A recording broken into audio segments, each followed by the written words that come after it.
ભરૂચ જિલ્લામાં તબીબ સાથે હાલમાં બનેલ ડિજિટલ હાઉસ એરેસ્ટ જેવા ગંભીર ગુનાના આરોપીને ગણતરીના દિવસોમાં ધરપકડ કરતી Bharuch cyber crime police station ખાતે તારીખ 20/11/2024ના રોજ એક ગુનો દાખલ કરવામાં આવેલ. આ ગુનાના કામે ફરિયાદી બશીર અહેમદ ઇબ્રાહીમભાઈ મોહમ્મદભાઈ મનમનાઓ પ્રાઇવેટ ડોક્ટર તરીકે વ્યવસાય કરે છે અને સિનિયર સિટીઝન છે. તો સદર ગુનાની હકીકત એવી છે કે આ કામના તબીબ ફરિયાદીશ્રીને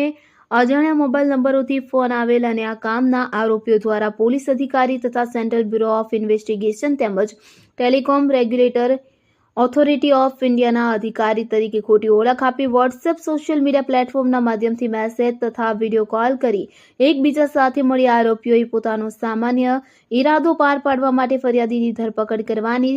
ધમકી આપી રિઝર્વ બેંક ઓફ ઇન્ડિયા તથા સેન્ટ્રલ બ્યુરો ઓફ ઇન્વેસ્ટિગેશનના લેટર પેડ ઉપર બનાવટી સહી સિક્કાવાળા ખોટા દસ્તાવેજો વોટ્સએપના માધ્યમથી મોકલી ફરિયાદીશ્રીને ડરાવી ધમકાવી ફરિયાદી પાસે તેઓના જણાવેલ બેંક એકાઉન્ટમાં રૂપિયા 14 લાખ જમા કરાવડાવી ફરિયાદી સાથે છેતરપિંડી કરી ગુનો દાખલ કરવામાં આવેલ. રિપોર્ટર અવી સૈયદ, ભરૂચ.